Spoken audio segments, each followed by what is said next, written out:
నమస్కారం శ్రీ సత్య న్యూస్ కు స్వాగతం నేను మే శ్రీనివాస్ గత ప్రభుత్వంలో ఉన్న వారందరూ కాదేది దోపిడీకి అనర్హం అన్నట్లు దోచేశారని దాని ఫలితం ప్రజలు చూపించారని గత ప్రభుత్వంలో జరిగిన అక్రమాలు ఒక్కొక్కటిగా బయటకు వస్తున్నాయని వీటిపై ముఖ్యమంత్రి విచారణకు ఆదేశించారని రాష్ట్ర సాంఘిక సంక్షేమ శాఖ మంత్రి డోలా శ్రీ బాలవీరాంజనేయ స్వామి అన్నారు. ఒంగోలులో మీడియాతో మాట్లాడుతూ గత ప్రభుత్వంలో ముఖ్యమంత్రిగా పనిచేసిన వ్యక్తి తండ్రి అధికారాన్ని అడ్డుపెట్టుకుని లక్షల కోట్లకు పైగా దోచుకున్నారని మంత్రి ఆరోపించారు. 22A ఉన్న భూములను ఫ్రీ హోల్డ్ చేయడం వెనువెంటనే రిజిస్ట్రేషన్లు జరిపించడం జరిగిపోయాయని మంత్రి అన్నారు. వాటిలో చిత్తూరు జిల్లా రాష్ట్రంలోనే అగ్రగామిగా ఉందని, ప్రకాశం జిల్లా 4వ స్థానంలో ఉందని అన్నారు. ఫ్రీ హోల్డ్ రిజిస్ట్రేషన్లపై విచారణ జరుగుతుందని, దీనిలో పెద్ద ఎత్తున అవినీతి జరిగిందని, ఆలస్యమైన అక్రమార్కులకు శిక్ష తప్పదని మంత్రి అన్నారు. రాష్ట్రంలో ప్రభుత్వం ఏర్పడి 7 నెలలు అవుతుందని, రాజకీయాలు చేయాలంటే చాలా చేయాలని, అలా చేయటం లేదని, చట్ట ప్రకారం అన్నీ జరిగిపోతున్నాయని, తామెక్కడా చట్టంలో జోక్యం చేసుకోవటం లేదని మంత్రి తెలిపారు. జిల్లాలో వైసీపీకి చెందిన మాజీ మంత్రి తెలుగుదేశంలో చేరుతున్నారనే కథనాలపై మీడియా అడిగిన ప్రశ్నకు తాను ప్రసార మాధ్యమాల్లో చూస్తున్నానని, తనతో ఎవరూ టచ్లో లేరని అంటూనే నిప్పు లేనిదే పొగరాదని మంత్రి వ్యాఖ్యానించారు. సమావేశంలో మేయర్ గంగాడ సుజాత తదితరులు పాల్గొన్నారు. గత ప్రభుత్వంలో ఆ రోజు ప్రజల్లో ఎన్నుకున్నటువంటి ముఖ్యమంత్రి తండ్రిని అడ్డం పెట్టుకొని 1,00,000 కోట్లు స్వాహా చేసేది ఉన్నాయి. ఆ తర్వాత ఆ ప్రభుత్వంలో వచ్చినటువంటి వాళ్ళందరూ కూడా కాదేది అవినీతికి అనర్హాన్ని దోచేశారు. దాని ఫలితం ప్రజలు తీర్పిచ్చారు. అవన్నీ కాస్త నిదానంగా ఒకటి వెలుకలా వస్తున్నాయి. నిన్న కొంత వచ్చింది, ఇవాళ కొంత వచ్చింది, ఇంకా చాలా ఉన్నాయి. దీని మీద ముఖ్యమంత్రి గారు స్పందించి విచారణ కూడా కమిటీ ఆదేశించడం జరిగింది. మీరు ఒక్కటి తీసుకున్నట్టయితే ఫ్రీ హోల్డ్ ఎందుకు చేశారు, దానిలో సడన్గా రిజిస్ట్రేషన్ ఎందుకు చేశారు, ఆ విధంగా తీసుకున్న దానిలో అగ్రస్థానం చిత్తూరు జిల్లా ఉంది, 4వ స్థానం మనం ఉన్నాం. ఇవి ఎందుకు జరిగే దీని మీద ఒక విచారణ జరుగుతూ ఉన్నాం. అవినీతి అయితే బాగా జరిగింది, కాస్త కొద్దిగా లేట్ అయినా వాళ్ళందరూ కూడా శిక్షించబడతారు. 6 నెలలు అయింది, 7 నెలలు పూర్తయినాయి. రాజకీయంగా చేసే పని అయితే నేను చేయాలి, చాలామంది మీద ఒంగోలులో చేయాలి, రాష్ట్రంలో చేయాలి. రాజకీయ కోణంలో మేము ఎక్కడ ఎవరి మీద చేయాలి, ఎవరైనా కానీ దోషులను తేలిన తర్వాతనే చట్ట ప్రకారంగా చేస్తే ఆ చట్టంలో కూడా మేము ఎక్కడ జోక్యం చేసుకుంటాం. మా ముఖ్యమంత్రి గారు మేము కానీ ఈరోజు నిన్న మీడియాలో కానీ బయటంతా గగ్గోలు పెట్టిన తర్వాత నిన్న ముఖ్యమంత్రి గారు చర్యలకు ఆదేశించారు. అంతేగాని మేము ఎక్కడ కూడా ఆదేశించలేదు. భావ వ్యక్తీకరణ ఒక్కొక్కరికి ఒక్కొక్క రకంగా ఉంటుందండి. వారు ఏ సందర్భంలో ఏం మాట్లాడారో నాకైతే తెలియదండి. ఏదైనా కానీ ఏమైనా వారి నేను కూడా అసలు వాయిస్లో కూడా పూర్తిగా ఫాలో అవ్వాలి, దాని బట్టి కామెంట్ చేయలేను. ఎవరండి నాతోటి ఎవరు టచ్లో లేరండి. మీడియాలో అయితే కథనాలు వస్తా ఉన్నాయి, నిప్పులేందే పొగరాదనుకుంటున్నాను. దేశ స్వాతంత్ర సముపార్జనకు కృషి చేసిన మహా గొప్ప నాయకుడు, జాతి మొత్తం జాతిపితగా పిలుచుకున్న గొప్ప వ్యక్తి మహాత్మా గాంధీ అని రాష్ట్ర సాంఘిక సంక్షేమ శాఖ మంత్రి డోలా శ్రీ బాలవీరాంజనేయ స్వామి అన్నారు. జాతిపిత మహాత్మా గాంధీ వర్ధంతి సందర్భంగా ఒంగోలు నగరంలోని గాంధీ రోడ్లోని గాంధీ విగ్రహానికి మేయర్ గంగాడ సుజాత, జేసీ గోపాలకృష్ణతో కలిసి మంత్రి పూలమాలలు వేసి నివాళులర్పించారు. మహాత్మా గాంధీ కాల్పుల్లో చనిపోవడం చాలా బాధాకరమైన విషయమని అన్నారు. అహింసాయుత మార్గంలో స్వాతంత్రాన్ని సముపార్జించిన గొప్ప నాయకుడు మహాత్మా గాంధీ అని కొనియాడారు.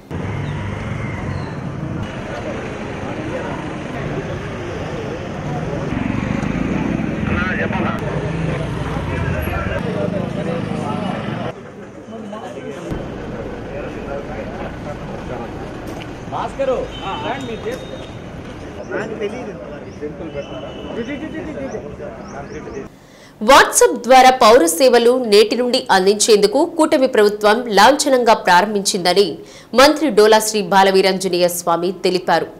నేటి పరిస్థితుల్లో ప్రతి ఒక్కరూ సెల్ ఫోన్ వాడకంతో పాటు వాట్సాప్ వినియోగిస్తున్నారని మంత్రి అన్నారు. ప్రభుత్వం నుండి కావలసిన సర్టిఫికేట్లు కానీ ఇతర సేవలు పొందేందుకు గతంలో పేపర్ విధానం, తర్వాత ఈ గవర్నెన్స్ విధానాలు అవలంబించేవారని, నేడు వాట్సాప్ గవర్నెన్స్ ను ప్రభుత్వం శ్రీకారం చుట్టిందన్నారు. ప్రజలకు చాలా సౌలభ్యంగా ఈ పథకం ఉంటుందని, ఆచరణలో ఏమైనా చిన్న సమస్యలు తలెత్తితే వాటిని పరిష్కరించి ముందుకు వెళ్తామని మంత్రి అన్నారు. కార్యక్రమంలో డిఆర్ఓ చిన ఓబులేసు, ఆర్డీఓ ప్రసన్నలక్ష్మి, ఏఆర్ఏఎస్పీ అశోక్ బాబు, కమిషనర్ వెంకటేశ్వరరావు, డీఎస్పీ రాయపాటి శ్రీనివాసరావు, తహసీల్దార్ వాసుతో పాటు పలువురు అధికారులు పాల్గొన్నారు. మన జాతిపిత మహాత్మా గాంధీ గారి వర్ధంతి సందర్భంగా మహనీయునికి నివాళులు అర్పించడం జరిగింది. ఈ కార్యక్రమంలో మన జేసీ గారు, మేయర్ గారు, ఆర్డీఓ గారు, డిఆర్ఓ గారు, అడిషనల్ ఎస్పీ గారు, డిఎస్పీ గారు, మిగిలినటువంటి అందరూ కూడా పార్టిసిపేట్ చేయడం జరిగింది. దేశం కోసం, స్వాతంత్రం కోసం కృషి చేసినటువంటి గొప్ప మహనీయులు, జాతి మొత్తం కూడా జాతిపితగా పిలుచుకున్నటువంటి మహాత్మా గాంధీ గారికి ఆ రోజు జరిగినటువంటి మరణం అనేది కొంచెం బాధాకరమైన సంఘటన. ఆ కాల్పుల్లో చనిపోవటం ఏదైనప్పటికీ ఆ మహనీయుని యొక్క త్యాగాల్ని, అహింసావాదంతో ముందు చేసిన విషయాన్ని మరొకసారి మనం గుర్తు చేసుకుంటూ ఆ మహనీయునికి నివాళులు అర్పిస్తున్నాం. ప్రతి ఒక్కళ్ళకి ఈరోజు సెల్ ఫోన్ ఉంది. ప్రతి సెల్ ఫోన్ ఉన్న వాళ్ళందరిలో కూడా ఎక్కువ మంది వాట్సాప్ వాడుతూ ఉన్నారు. ఈ వాట్సాప్ ద్వారా ఇప్పుడు మీరు కావాల్సినటువంటి సర్టిఫికేట్స్ ఏదైనా కావాలన్నా, అప్లికేషన్ కావాలన్నా మీరు ఇంట్లోనో నడుస్తానో దారిలో ఎక్కడున్నా కానీ వాట్సాప్ ద్వారా అప్లై చేసుకొని వాటికి కావాల్సినటువంటి పత్రాలు అవి పొందే విధంగా ఇంతకుముందు మనం చూసాం. పేపర్తో ఉన్న తర్వాత పేపర్లెస్ గవర్నెన్స్ వచ్చాం. ఆ తర్వాత వచ్చేలాగా ఈ గవర్నెన్స్లోకి పోయాం.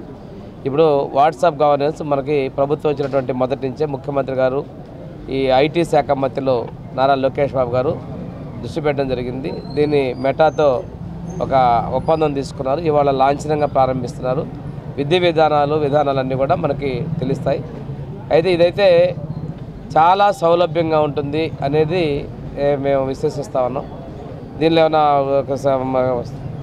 డీమెరిట్స్ ఏమైనా ఉన్నా వాటిని దిద్దుకుంటూ ముందుకెళ్తామని తెలియజేస్తాం.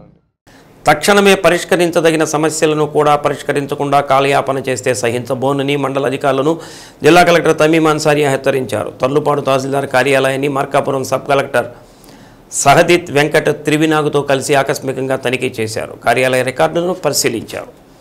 రెవెన్యూ సదస్సులో వచ్చిన అర్జీలను పరిష్కరిస్తున్న తీరుపై ఆరా తీశారు. రెవెన్యూ సదస్సులో అర్జీ ఇచ్చిన ఒక వ్యక్తితో ఈ సందర్భంగా కలెక్టర్ ప్రత్యేకంగా ఫోన్లో మాట్లాడారు. అధికారులు మీతో మాట్లాడారా, మీ సమస్యను అడిగి తెలుసుకున్నారా అని సదరు అర్జీదారుని నుంచి కలెక్టర్ వివరణ తీసుకున్నారు. రెవెన్యూ సదస్సులో వచ్చిన అర్జీలను గరిష్ట గడువులోపు పరిష్కరించాలని అధికారులకు స్పష్టం చేశారు. భూముల మ్యుటేషన్ ప్రక్రియలో నిబంధనలు పాటించాలని కలెక్టర్ పునరుద్ఘాటించారు. ఈ ఒక్కరితోనే ముగించబోనని, రెవెన్యూ సదస్సులో అర్జీలు ఇచ్చిన ప్రజలతో ర్యాండమ్గా తాను ఫోన్లో మాట్లాడతానని స్పష్టం చేశారు. అర్జీల పరిష్కారానికి చర్యలు తీసుకోకుండా చేద్దాంలే చూద్దాంలే అంటూ క్షేత్రస్థాయి సిబ్బంది నిర్లక్ష్యంగా వ్యవహరిస్తే సస్పెండ్ చేస్తానని కలెక్టర్ హెచ్చరించారు. కార్యక్రమంలో కలెక్టర్ వెంట తహసీల్దార్ విజయభాస్కర్, ఎంపీడీఓ చక్రపాణి ప్రసాద్, విఆర్ఓలు ఉన్నారు.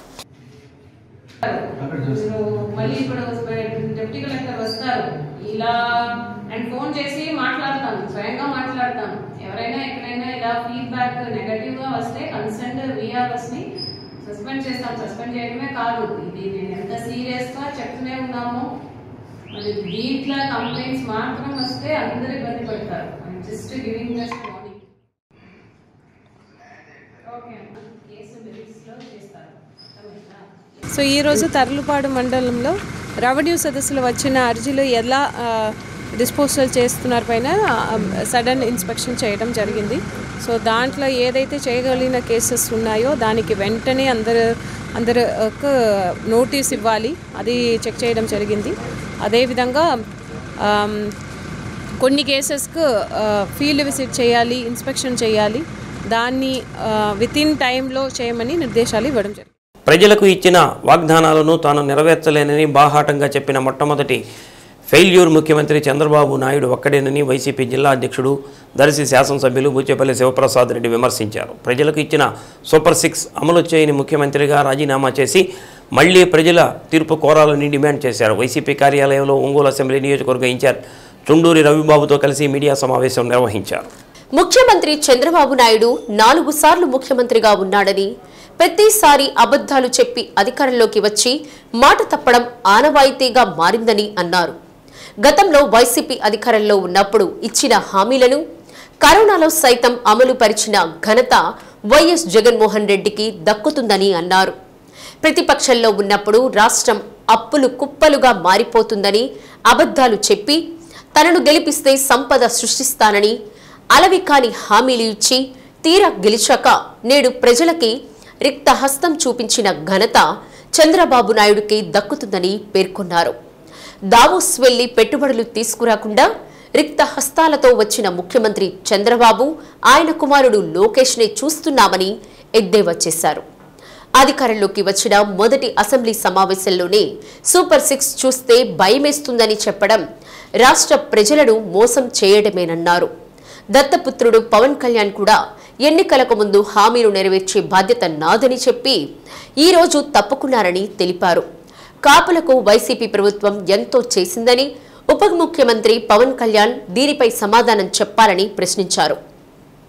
కొంతమంది వైసీపీ కార్పొరేటర్లు బాలినేని ఆధ్వర్యంలో జనసేనలో చేరుతున్నట్లు వస్తున్న వార్తలపై మీ స్పందన ఏంటని మీడియా అడిగిన ప్రశ్నకు వ్యక్తిగత స్వార్థం కోసం పార్టీలు మారితే వైసీపీకి కలిగే నష్టం ఏదీ లేదని అన్నారు.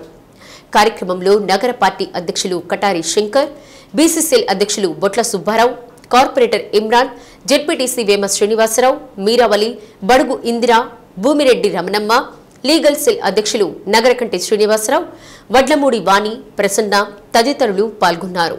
చంద్రబాబు నాయుడు గారు 45 సంవత్సరాల ఇండస్ట్రీ అని చెప్పుకుంటూ 4 సార్లు ముఖ్యమంత్రి అయిన చంద్రబాబు నాయుడు గారు ఎలక్షన్ల ముందు 2024 ఎలక్షన్ల ముందు ఏ మీటింగ్ పోయినా ఎక్కడ పోయినా ఈ రాష్ట్రం ఎన్నో విధాలుగా ఆర్థిక ఇబ్బందులు ఉంది, జగన్మోహన్ గారు ఎన్నో అప్పులు చేశారని చెప్పి సుమారుగా 14 లక్షల కోట్లు అప్పులు చేశారని చెప్పి అబద్ధాల మాటలు చెప్పేసి ఎలక్షన్ల ముందు సూపర్ 6 హామీలు ఇచ్చి నన్ను నమ్మండి నేను మారాను, గతంలో చంద్రబాబు నాయుడు గారు వేరు ఇప్పుడు చంద్రబాబు నాయుడు గారు వేరు అని చెప్పేసి ఎన్నో విధాలుగా ఓట్లు వేయించుకొని ఎలక్షన్లు అయిపోయిన పాటనే ఫస్ట్ అసెంబ్లీలోనే ఈ సూపర్ 6 చూస్తుంటే భయం వేస్తున్నాడు.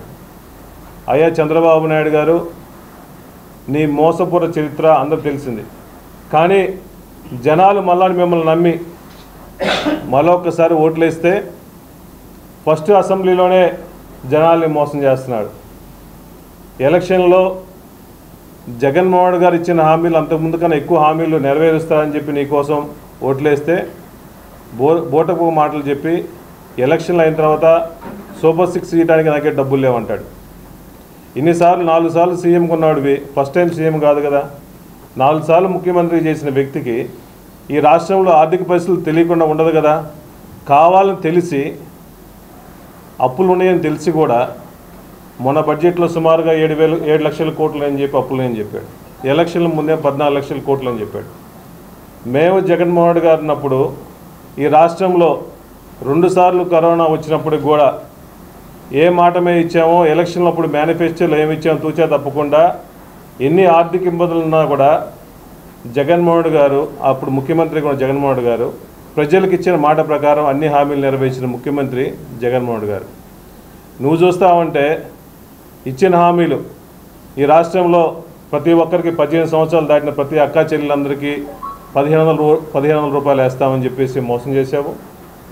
ఎంతమంది పిల్లలు చదువుకున్న వాళ్ళందరికీ తల్లికి వందనం అని చెప్పేసి 15,000 రూపాయలు అని చెప్పి ఎంతమంది పిల్లలు ఉన్నాయని చెప్పి పిల్లలు ఎంతమంది ఉన్నారో అంతమందికి 15,000 ఇస్తామని చెప్పి తల్లిని మోసం చేసిన గనుడు నువ్వు.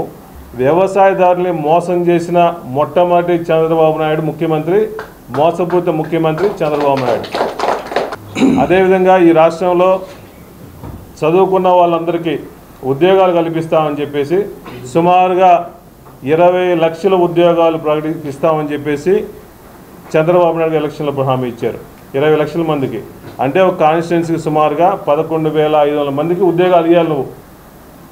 లేకపోతే నిరుద్యోగ భృతి 3,000 కల్పిస్తా అన్నాడు. ఒకరికైనా నిరుద్యోగ భృతి కల్పించారా? ప్రెస్ మీట్ పెట్టేసి ఈ రాష్ట్రం ఆర్థిక ఇబ్బందులు ఉన్నాయి, నేను చేయలేని చెప్పారు. దయచేసి చంద్రబాబు నాయుడు గారు మళ్ళా ప్రజల ముందుకు వచ్చి నేను ఎలక్షన్ల ముందు మోసపూరిత హామీలు ఇచ్చానో, ఓట్లు వేయించుకున్నానో, నన్ను క్షమించండి అని దయచేసి మీరు ప్రజల ముందుకు వచ్చేసి నేను చేయలేని చెప్పండి. చేసేమంటే ఇవ్వండి, హామీలు ఇవ్వాలి, నెరవేర్చాలి. నెరవేర్చలేని సీఎం, మాట మీద నిలబడలేని సీఎం నువ్వు సీఎం కుర్చీలో కూర్చోవాల్సిన అవసరం ఏముంది? దయచేసి ఈ రాష్ట్ర ప్రజలందరూ మోసం చేసి ఓట్లు వేయించుకున్నావు కాబట్టి హామీలో నెరవేర్చాలి, లేకపోతే సీఎం కుర్చీలో దిగాలని చెప్పేసి వైఎస్ఆర్ కాంగ్రెస్ పార్టీని డిమాండ్ చేస్తున్నాము.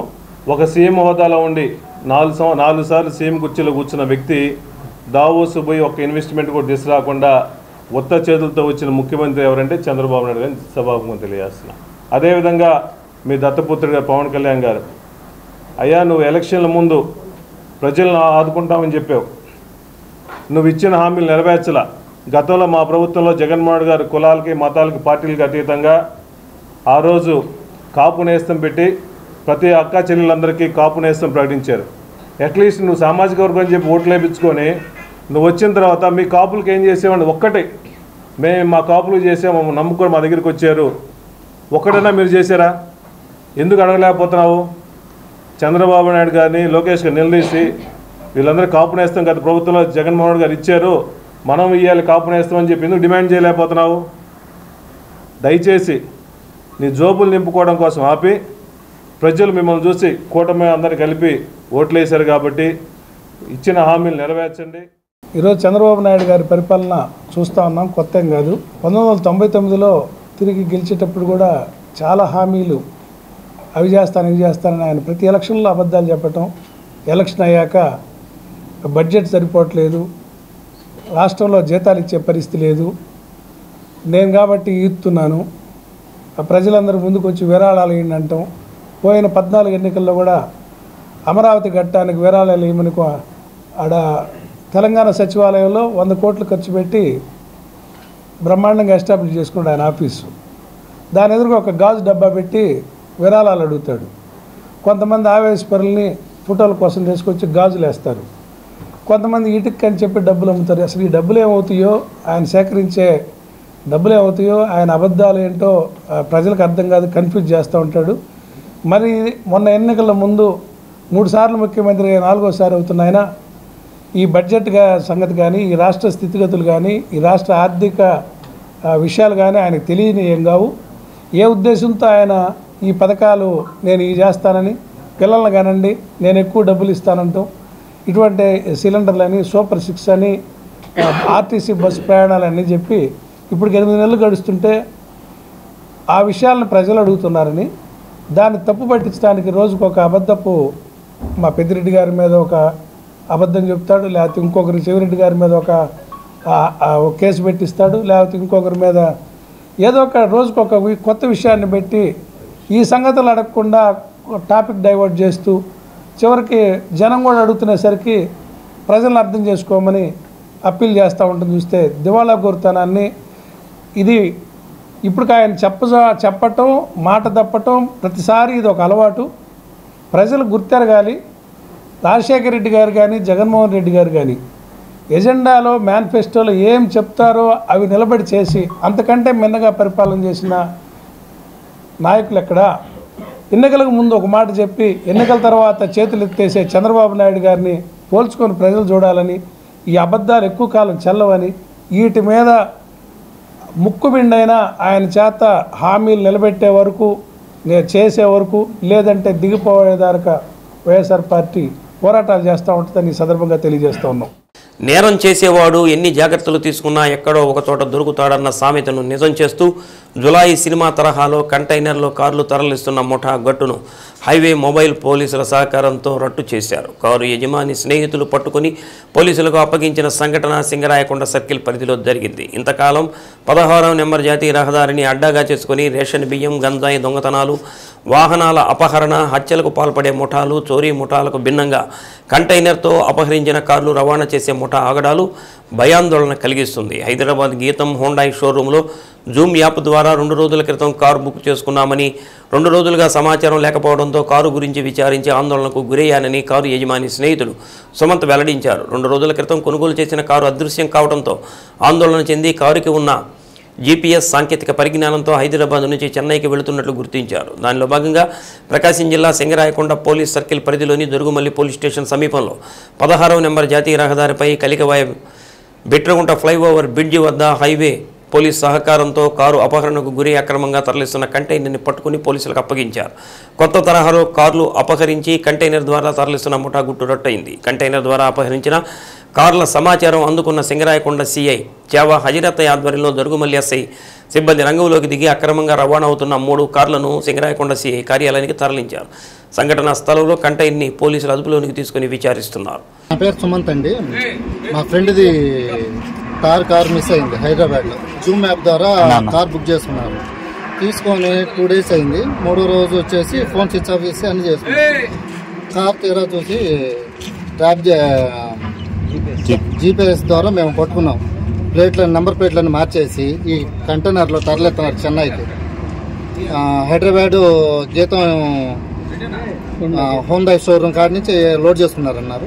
తరలోడు చెన్నై అంట. మేము జీపీఎస్ ఫాలో అవుతూ వచ్చి ప్రకాశం జిల్లా సింగరాయకొండ దగ్గర ట్రాప్ చేసి పట్టుకున్నామండి. కంటైనర్లో 3 వెహికల్స్. మహాత్మా గాంధీ 77వ వర్ధంతిని పురస్కరించుకుని వైసీపీ కార్యాలయంలో ఆయన చిత్రపటానికి దర్శి శాసనసభ్యులు బూచేపల్లి శివప్రసాద్ రెడ్డి, ఒంగోలు నియోజకవర్గ ఇన్ఛార్జ్ చుండూరి రవిబాబు పూలమాలలు వేసి నివాళులర్పించారు.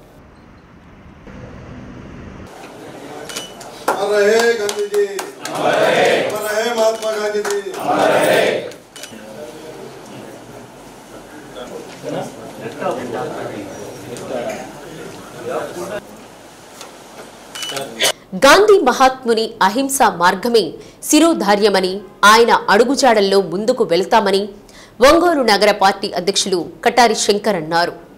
వైసీపీ కార్యాలయంలో గాంధీ మహాత్ముని వర్ధంతిని పురస్కరించుకుని చిత్రపటానికి పూలమాలలు వేసి ఘనంగా నివాళులర్పించారు.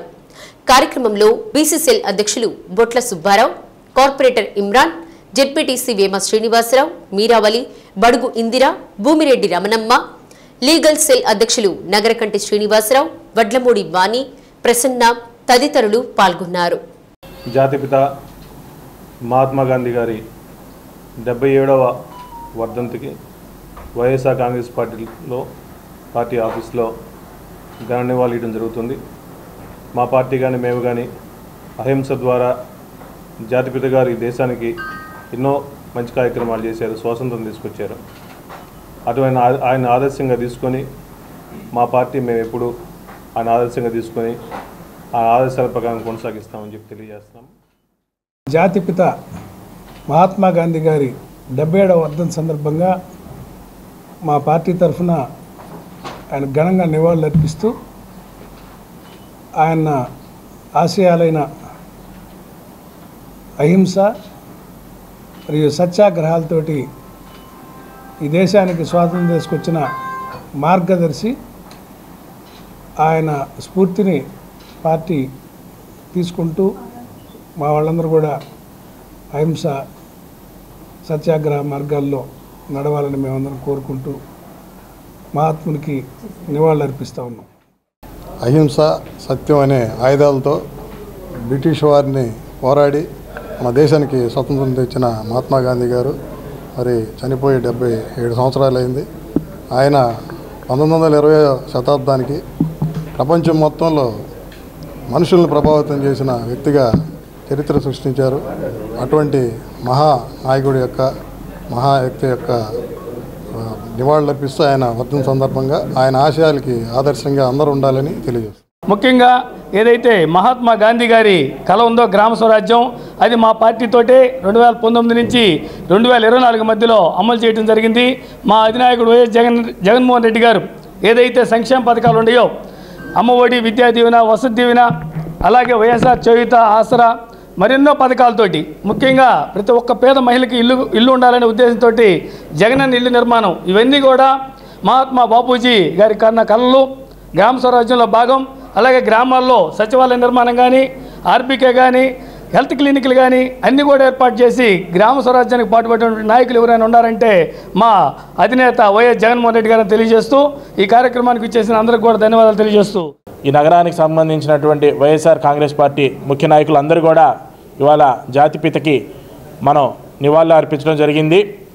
మరి గాంధీ గారు కలిగినటువంటి కళలు, గ్రామ స్వరాజ్యం అనేది ఏదైతే వాళ్ళు చెప్పారో ప్రజల వద్దకే పరిపాలన అని చెప్పి, మరి స్వతంత్రం వచ్చిన తర్వాత కేవలం అది మా నాయకుడు మాజీ ముఖ్యమంత్రి వర్యులు శ్రీ జగన్మోహన్ రెడ్డి గారి వల్లే సాధ్యం అయినంది చెప్పడంలో ఎటువంటి అతిశయోక్తి లేదు.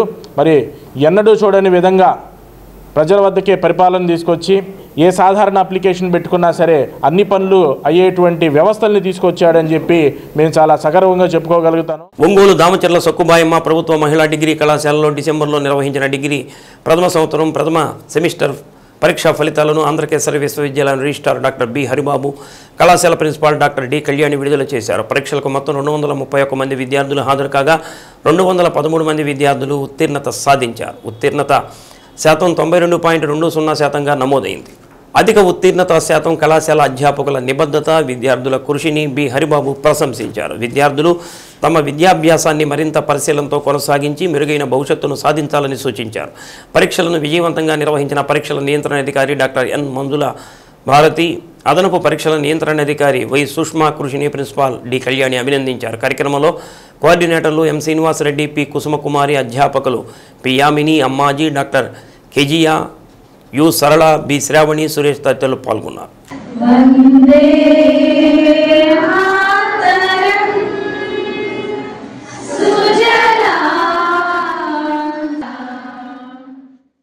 మన కళాశాల 2023 సెప్టెంబర్లో మ్యాథ్స్ ట్రైనింగ్ తర్వాత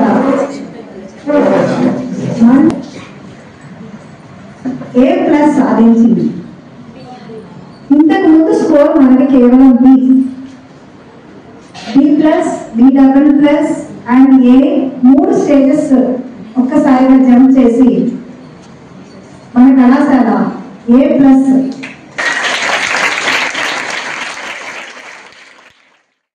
పెట్టినప్పటి నుంచి కూడా స్టార్ట్ చేయాలని ఆలోచన వచ్చిన దగ్గర నుంచి కూడా ఎన్నో హర్డిల్స్ క్రాస్ చేసుకుంటూ ఈ స్టేజ్కి రిజల్ట్ అనౌన్స్మెంట్ స్టేజ్కి వచ్చింది. సో మనకున్న ఆల్మోస్ట్ నాకు తెలిసి ఈ 90 colleges, degree colleges. So one of the నేను బాగా ఇష్టపడే కాలేజ్ ఏంటంటే దిస్ రెడ్డియస్ గవర్నమెంట్.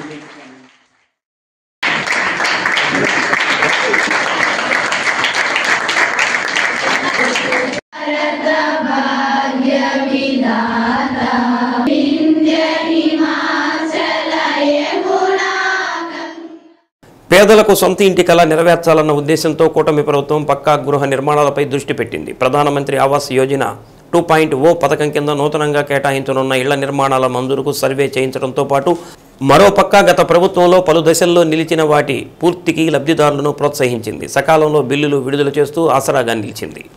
గత ఏడాది జూన్ నుండి డిసెంబర్ లోపు జిల్లా వ్యాప్తంగా 2944 ఇళ్ల నిర్మాణాలు పూర్తవగా మరిన్ని పనులు ఊపందుకున్నాయి.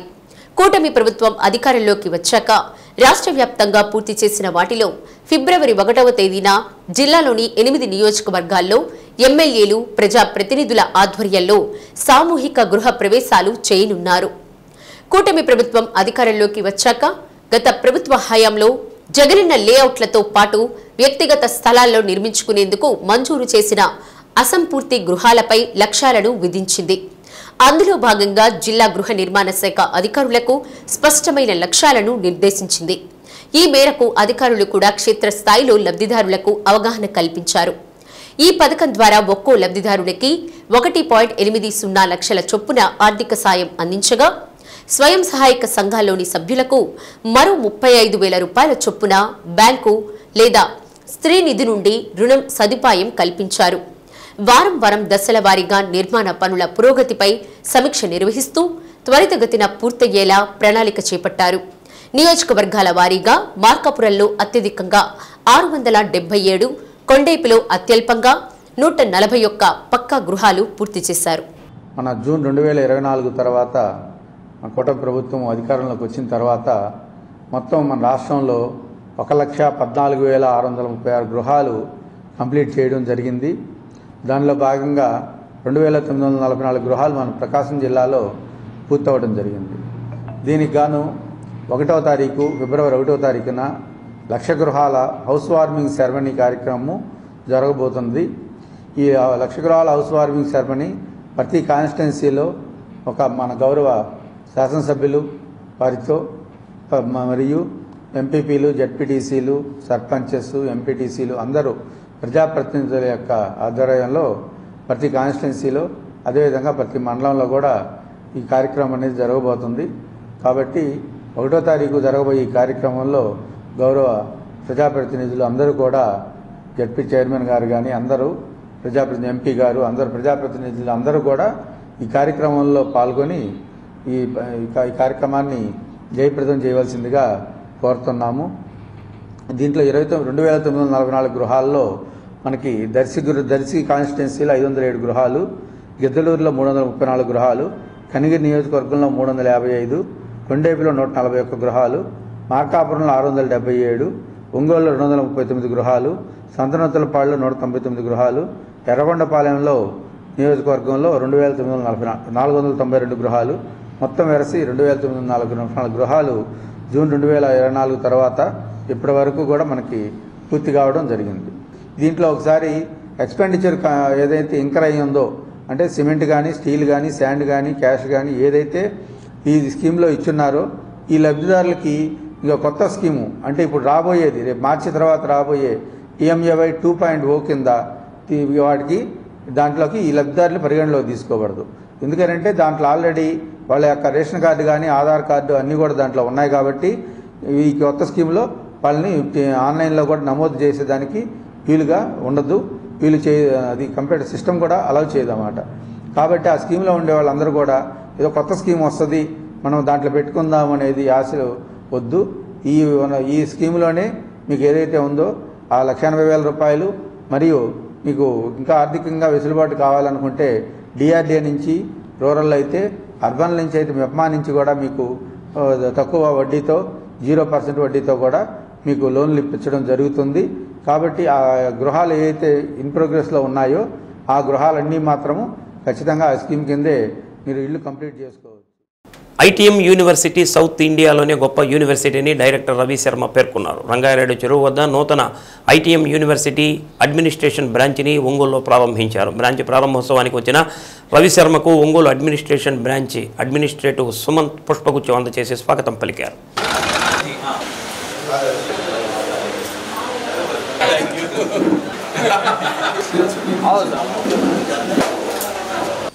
ఈ యూనివర్సిటీ ద్వారా ఎంతోమంది విద్యార్థులు ఉన్నత శిఖరాలను అధిరోహించారని, 90 డిపార్ట్మెంట్కు సంబంధించి ఇక్కడ కోర్సులు లభిస్తాయని రవిశర్మ తెలిపారు. 4 దేశాల నుంచి దాదాపు 1100 మంది విద్యార్థులు ITM యూనివర్సిటీ ద్వారా వివిధ మల్టీనేషనల్ కంపెనీలలో ఉద్యోగాలలో స్థిరపడి ఉన్నారని అన్నారు. అందరికీ అందుబాటులో ఉండే ప్యాకేజీతో పాటు మంచి ఆహ్లాదకరమైన వాతావరణం లభిస్తుందని పేర్కొన్నారు. ప్రకాశం, నెల్లూరు, గుంటూరు జిల్లాల విద్యార్థులు ఒంగోలు అడ్మినిస్ట్రేషన్ కార్యాలయంలో అడ్మిషన్ కోసం సంప్రదించవచ్చని తెలిపారు. ఒంగోలు అడ్మినిస్ట్రేటివ్ కార్యాలయ admin Sumanth, coordinator Ashish, south India authorization admin Krishnamurthy, IRS career navigator Siva, Sasikiran, Bharathi, Bhargavi, Renuka, Donthula Kishore Naidu తదితరులు పాల్గొన్నారు.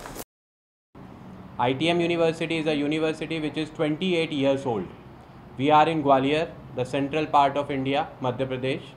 We are offering 19 different departments, and in these departments we have 131 different courses. We have certificate courses, we have graduation, we have post-graduation. We are offering PhD also in 20 different streams. ITM is one of the top private universities in central India.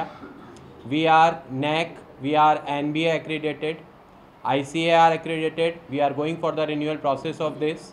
As of now, ITM University has students from 24 countries and from whole part of India. We have 12,000 students studying with us. We started this group in 1997, and initially we were working as a college, and in 2011 we converted our colleges into universities. ITM యూనివర్సిటీకి admissions చేయడం కోసం university తరపున south India authorised office ఒంగోలులో ఈరోజు open చేయడం జరిగింది. So ITM university గురించి information ఇవ్వడానికి కోసం అని చెప్పి మన మిత్రులందరినీ పిలిచాం sir. Thank you for all, అందరూ వచ్చిన అందరికీ. సార్, ఒక స్టూడెంట్ ఒక ప్రైవేట్ యూనివర్సిటీకి వెళ్ళి జాయిన్ అవ్వాలి. వాడు ఏమేమైతే ఆ యూనివర్సిటీలో ఫెసిలిటీస్ దగ్గర ఫస్ట్ ఎడ్యుకేషన్, ఒక మంచి PhD ఫ్యాకల్టీ కావాలి, ఎస్ అవైలబుల్ మన దగ్గర. నెక్స్ట్ ఇన్ఫ్రాస్ట్రక్చర్, పెద్ద పెద్ద బిల్డింగ్లు, labs, libraries, centralized AC libraries, centralized AC classrooms కానివ్వండి, జిమ్స్ కానివ్వండి, తర్వాత వచ్చేసి స్పోర్ట్స్కి సంబంధించిన గ్రౌండ్స్ కానివ్వండి, indoor stadiums, outdoor stadiums, each and everything. తర్వాత ప్లేస్మెంట్స్, పిల్లలు ఇంజనీరింగ్ యూనివర్సిటీకి ఎంటర్ అయ్యే దగ్గర నుంచి ప్లేస్మెంట్ గురించి ఆలోచిస్తూ ఉంటారు సార్. సో ఆ ప్లేస్మెంట్ ప్రొవైడ్ చేయడానికి మ్యాక్సిమం మనం ITM యూనివర్సిటీకి ఒక 2000 మెంబర్స్ని పర్ ఇయర్ తీసుకుంటున్నాం సార్ అన్ని కోర్సుల మీద. ఇక్కడ ఆ 2000 మెంబర్స్ని ప్లేస్ చేయడానికి మనకి 800 కంపెనీస్ ప్లస్ ఉన్నాయి సార్ MOEs తోటి. దాంతోపాటు టాప్ మోస్ట్ ఇంటర్నేషనల్ ఎంఎన్సీస్ తోటి కొలాబరేషన్స్ కూడా ఉన్నాయి.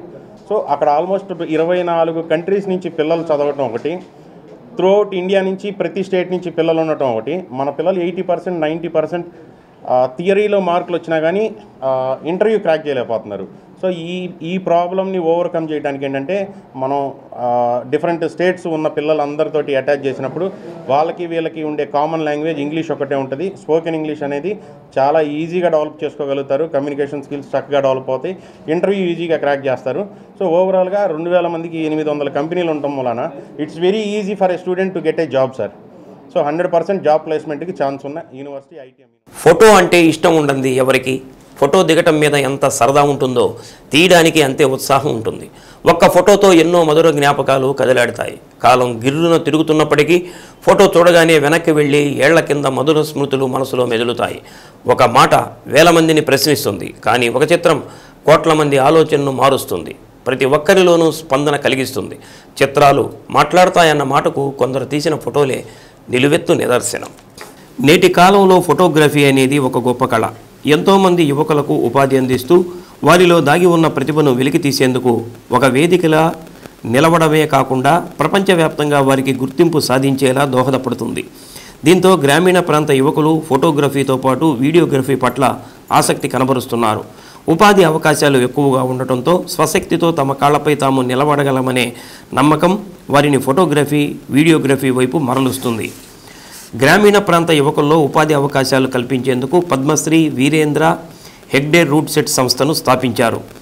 Manjunatheshwara charitable trust, Canara bank సంయుక్తంగా ఈ సంస్థను నిర్వహిస్తున్నారు. ప్రతి ఏటా వేల మందికి స్వయం ఉపాధి శిక్షణలు ఉచితంగా నేర్పిస్తారు.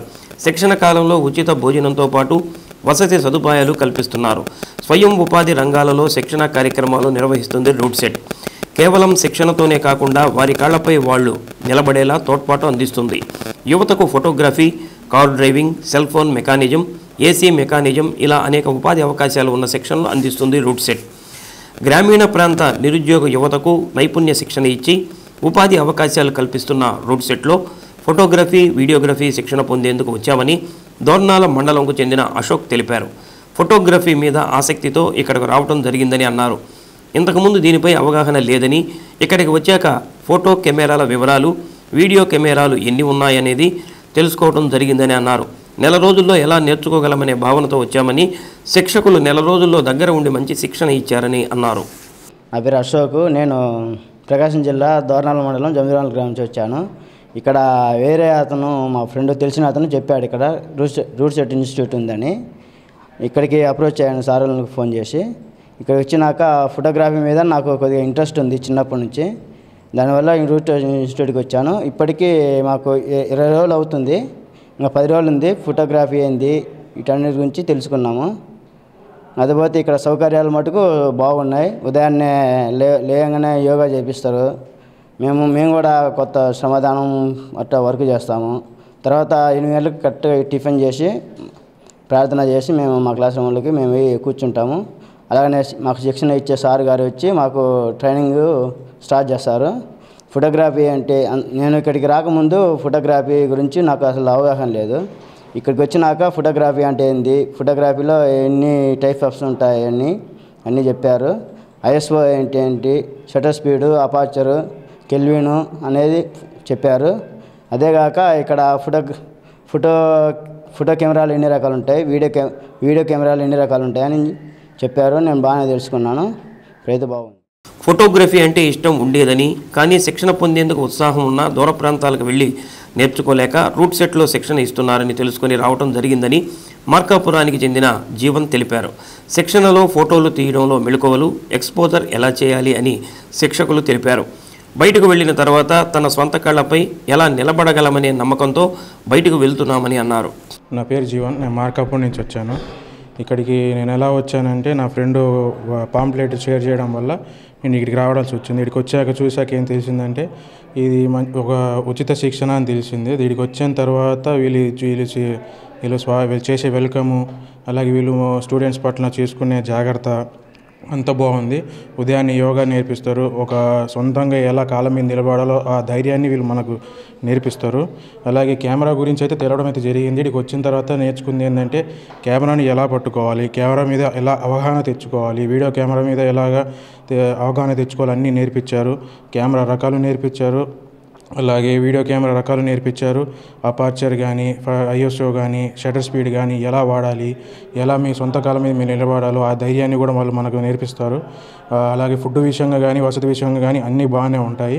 అలాగే వీళ్ళు మనకి ఏ సమస్య వచ్చినా కూడా సార్ వాళ్ళు దగ్గరుండి సమస్యని తీరుస్తారు. మనం ఎలా అయితే దాని సమస్యకి సొల్యూషన్ ఎతకాలో కూడా వాళ్ళే నేర్పిస్తారు. ఈ రూట్ సెట్ వచ్చినాక నాకు తెలిసింది ఏంటంటే నేను సొంత కాలం మీద ఎలా బయట బతకాలో వీళ్ళు ఆ ధైర్యాన్ని నాకు కలగజేశారు. రూట్ సెట్ ద్వారా గ్రామీణ ప్రాంత యువకులకు ఫోటోగ్రఫీ, వీడియోగ్రఫీలో శిక్షణ ఇవ్వడం జరిగిందని గెస్ట్ ఫ్యాకల్టీ రాజశేఖర్ ఆచార్య తెలిపారు. ఫోటోగ్రఫీ హిస్టరీ నుంచి ఎలా తీయాలనే వివిధ అంశాలపై శిక్షణ ఇవ్వడం జరిగింది. బేసిక్ ఫోటోగ్రఫీ, వీడియోగ్రఫీ, డ్రోన్ అవుట్డోర్లో ఫోటోలు, వీడియోలు తీసేటప్పుడు తీసుకోవాల్సిన మెళకువలపై అవగాహన కల్పించామని అన్నారు. ఎడిటింగ్పై ప్రత్యేక శిక్షణ ఇచ్చామన్నారు.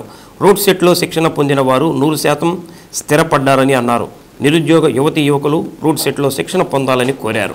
నా పేరు వచ్చేసి రాజశేఖర్ ఆచార్య, నాది కర్నూలు జిల్లా. సో నేను ఇక్కడ ఫోటోగ్రఫీ, వీడియోగ్రఫీ ట్రైనర్ని. ఇక్కడ నేను దాదాపు 2016 నుంచి ఆర్సిటీ, రూట్ సిటీ, ఏపీ అండ్ తెలంగాణలో నేను ఫోటోగ్రఫీ శిక్షణకు ట్రైనింగ్స్ ఇస్తూ ఉంటాను. ఇక్కడ స్పెసిఫిక్గా ఈ యొక్క ఫోటోగ్రఫీ ట్రైనింగ్లో బేసిక్ ఫోటోగ్రఫీ అంటే ఈ యొక్క ఫోటో కెమెరా బేసిక్గా ఎక్కడి నుంచి వాడాలి, ఎలా వాడాలి, సో దానిపైన మనకి photography and videography and drone, Photoshop ఇవన్నీ కూడా ఈ 1 month పీరియడ్లో వీళ్ళకి ఇక్కడ ట్రైనింగ్ ఇచ్చేసి సో యువత వాళ్ళ కాళ్ళపైన వాళ్ళు నిలబడి ఈ యొక్క ప్రొఫెషనల్గా ఎదగడానికి మంచి అవకాశం ఉంది. అదేవిధంగా ఇక్కడ యాక్చువల్గా అంటే నేను 2015లో నేను కూడా ఒక ట్రైనీని. 2015 నుంచి 2016 నుంచి నేను ట్రైనర్గా మారి బెంగళూరుకు వెళ్ళి ఎన్ఐఆర్లో ట్రైనింగ్ తీసుకున్న తర్వాత అక్కడ వాల్యుబుల్ సర్టిఫికేట్తో ఏపీ, తెలంగాణలో నేను సక్సెస్ అయ్యి ఈరోజు ఈ స్థాయికి వచ్చానండి. అదేవిధంగా మనం ఈరోజు ఈ స్థాయిలో ఇక్కడ నిలబడి మాట్లాడుతున్నానంటే మనకు ఆర్సిటీ, రూట్ సిటీ సంస్థల యొక్క మహాభాగ్యమని చెప్పుకోవాలి. ఈ ఇన్స్టిట్యూట్లో ట్రైనింగ్ తీసుకున్న ట్రైనీస్ అందరూ కూడా ఆల్మోస్ట్ ఆల్ సక్సెస్ 100% అవుతారు. వాళ్ళ కాళ్ళపైన వాళ్ళు నిలబడడానికి సంస్థ వాళ్ళు, డైరెక్టర్సు, స్టాఫ్ కూడా అందరూ కూడా సహకరించి ముందుకు వెళ్ళడానికి వీళ్ళకు అవకాశాలు అనేది చూపిస్తారు. అదేవిధంగా బ్యాంక్ లోన్స్ కూడా తీసుకోవడానికి ఈ రూట్ సిటీ, ఆర్సిటీ సంస్థలో ట్రైనింగ్ తీసుకున్న ట్రైనీస్కి చాలా అవకాశాలు ఉంటాయి. సో ఎక్స్పెషల్గా చెప్పడం ఏమంటే నిరుద్యోగ యువత మొత్తం కూడా అంటే ఫోటోగ్రఫీనే కాకుండా చాలా రకాలైన ట్రైనింగ్స్ ఇక్కడ ఇస్తున్నారు. కాబట్టి స్త్రీలకు కానీ పురుషులకు కానీ ఇక్కడ ట్రైనింగ్ తీసుకోవడం వల్ల చాలా లాభదాయకంగా ఉంటుంది. సో కాబట్టి ఈ అవకాశాన్ని మీరందరూ కూడా సద్వినియోగం చేసుకోవాలని మరీ కోరుతున్నాను. Route city, Ongole. ఏ నది స్నానం చేసినా గంగా స్నానం చేసినంత పుణ్యఫలం దక్కుతుందని శ్రీగిరి గిరి ప్రదక్షిణ కమిటీ అధ్యక్షుడు రాధారమణ గుప్తా అన్నారు. మహిమాన్వితమైన మాఘమాసంలో శ్రీ వెంకటేశ్వర స్వామివారి జన్మ నక్షత్రం శ్రవణ నక్షత్రం రోజున ఒంగోలు నగరంలోని శ్రీగిరి కొండపై కొలువైన శ్రీ వెంకటేశ్వర స్వామివారి దర్శనానికి గిరి ప్రదక్షిణ చేసి స్వామివారిని దర్శించుకుని ఆనందాన్ని హిందూ బంధువులందరూ పొందుతున్నారని అన్నారు. స్వామివారి ఉత్సవమూర్తిని సుందరంగా అలంకరించి పల్లకిపై ప్రతిష్ఠింపచేసి నగర వీధుల్లో భక్తుల దర్శనార్థం ఊరేగింపు చేశారు. సన్నాయి మేళం, గోమాత ముందు నడువుగా గిరి ప్రదక్షిణ పూర్తి చేశారు. కార్యక్రమంలో మట్ట రాజేంద్ర, భరత్ కుమార్, అనురాగ, గిరి ప్రదక్షిణ కమిటీ సభ్యులు, భక్తులు పాల్గొన్నారు. ఫ్యామిలీ క్లబ్ అధ్యక్షుడు పొట్టి వీరరాఘవ్ ఆధ్వర్యంలో ప్రసాదాలు అందజేశారు.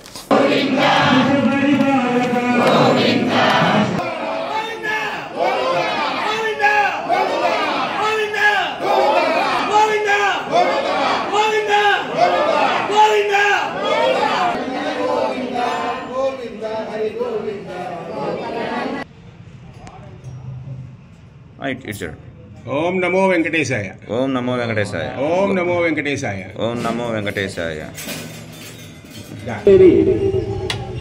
శ్రీ వాసవి కన్యకా పరమేశ్వరి నిజరూప దర్శనం ఫిబ్రవరి 3వ తేదీ వసంత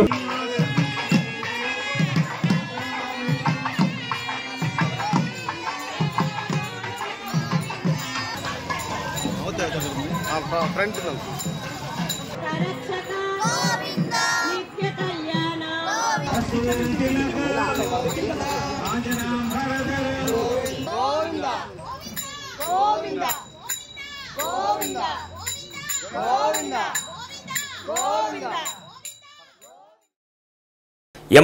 వ్యవస్థాపక అధ్యక్షుడు మందా కృష్ణ మాదిగ ఆదేశాలతో 1,00,000 డప్పులు 1,000 గొంతులు కార్యక్రమాన్ని జయప్రదం చేయాలని ఎంఆర్పీఎస్ ఒంగోలు నగర అధ్యక్షుడు గూడూరి ప్రభుదాస్ మాదిగ పిలుపునిచ్చారు. నగరంలోని అంబేద్కర్ భవనంలో జరిగిన మీడియా సమావేశంలో ఒంగోలు నియోజకవర్గ ఇన్ఛార్జ్ తిరువీధుల బాబు మాదిగ, నగర అధ్యక్షుడు గూడూరి ప్రభుదాస్ మాదిగలు వివరాలు వెల్లడించారు.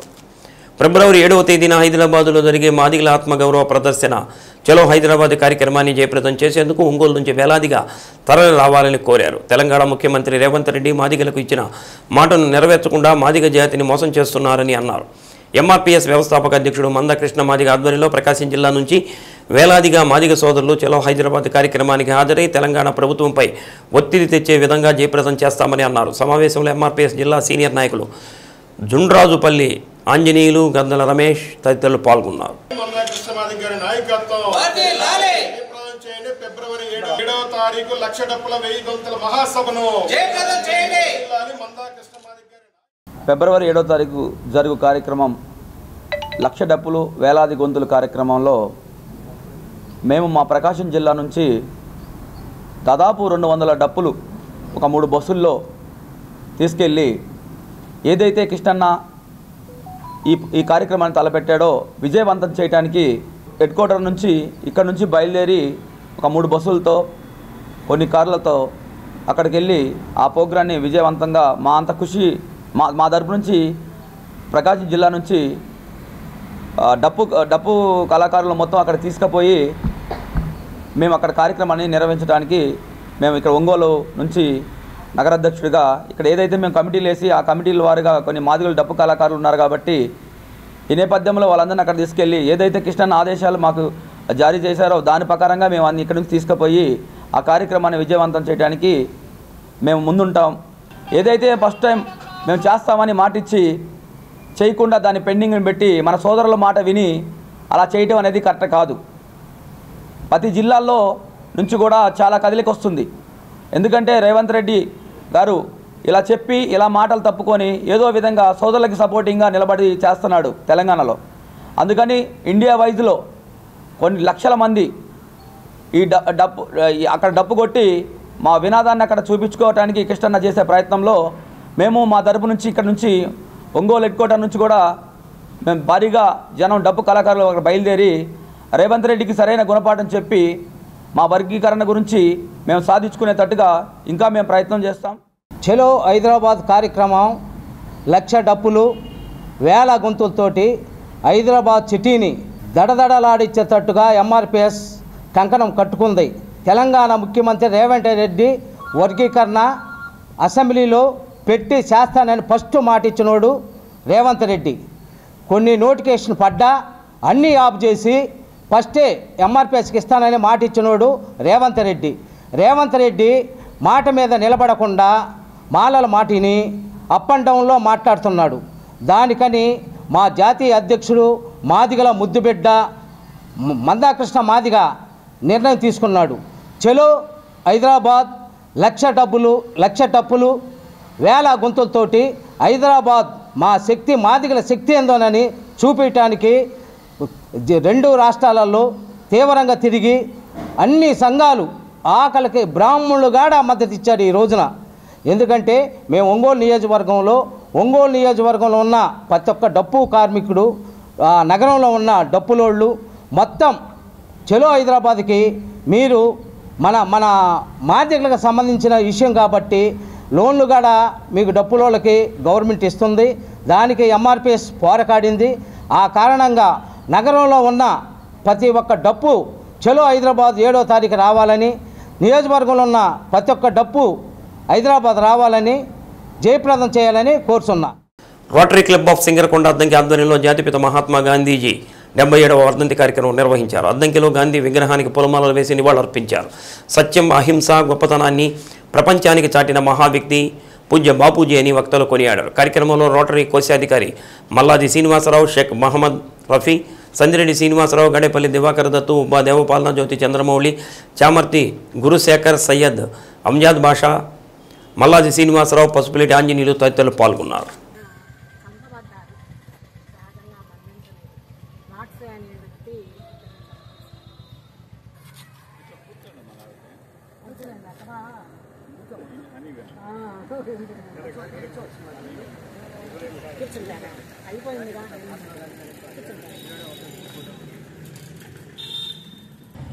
శిరస్సు వహించాల్సిన వ్యవహారం. ధర్మక్షేత్రే కురుక్షేత్రే సమవేత యుత్సోహ మామక పాండవాస్త్రేవ సంజయ అన్న శ్లోకాన్ని వ్యాఖ్యానిస్తూ మొట్టమొదటి శ్లోకాన్ని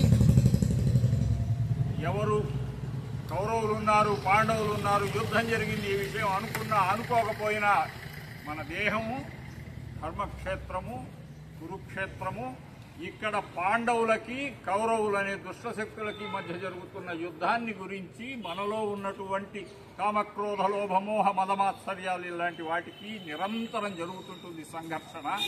దీని గురించి భగవద్గీత చెప్తుంది అంటూ మొదలుపెట్టాడు వ్యాఖ్యానం. మహర్షి ఆయన అలాంటి మనిషి ప్రపంచంలో ఉన్నాడు, రక్తమాంసాలతో నడిచాడంటే నేను నమ్మలేను అంటాడు ఎయిన్స్టీన్.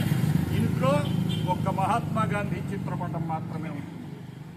ప్రపంచాన్ని లవణం గుప్పిటబట్టిన మహాత్ముడు శాసించాడు. దండి సత్యాగ్రహం చేసినప్పుడు అన్ని మైళ్ళు నడిచి వెళ్ళి బ్రిటిష్ ప్రభుత్వం యొక్క ఉప్పు పన్నును వ్యతిరేకిస్తూ లవణం గుప్పిడబట్టిన మహాత్ముడు ఆ కాలంలో దేశాన్ని ఒక్క తాట నడిపించాడు, ఒకే బాట నడిపించాడు. సత్యాహింసల స్వరాజ్యం సాధించుకున్న ధాత్రి నేడు హింసా సత్యాల చెరలు చిక్కి నలిగిపోతోంది. మళ్ళీ మహాత్ముడు అవతరిస్తాడో లేదో కానీ ఆ మహాత్ముడి అంశ కొంతమందిలోనన్నా కాస్త మేల్కొంటే, ఆయన్ని విశ్వమానవుడుగా భావిస్తే, భారత జాతి గర్వించదగ్గ వ్యక్తిగా భావిస్తే అంతకు మించింది ఏమీ లేదు. ఆయన బాటలో నడవాలి. ఉపవాసం చేసినప్పుడు 20 రోజులు ఉపవాసం చేసేస్తే ఒక భాష అనే ఒకతను, ముస్లిం భాష అని అనుకుంటున్న పేరు, ఇట్లా ఎత్తుకుని చేతుల మీద ఆయన్ని తీసుకొచ్చి కూర్చోబెట్టేవాడు. అంత బరువు తగ్గిపోయేవాడు. శ్రీ సత్య న్యూస్లో నేటి మాట. జీవితం ఎప్పుడూ సవాళ్లను విసురుతూనే ఉంటుంది. వాటిని ఎదుర్కొని నిలిచిన వాళ్లే విజేతలవుతారు. శ్రీ సత్య న్యూస్ ఇంతటితో సమాప్తం. నమస్కారం.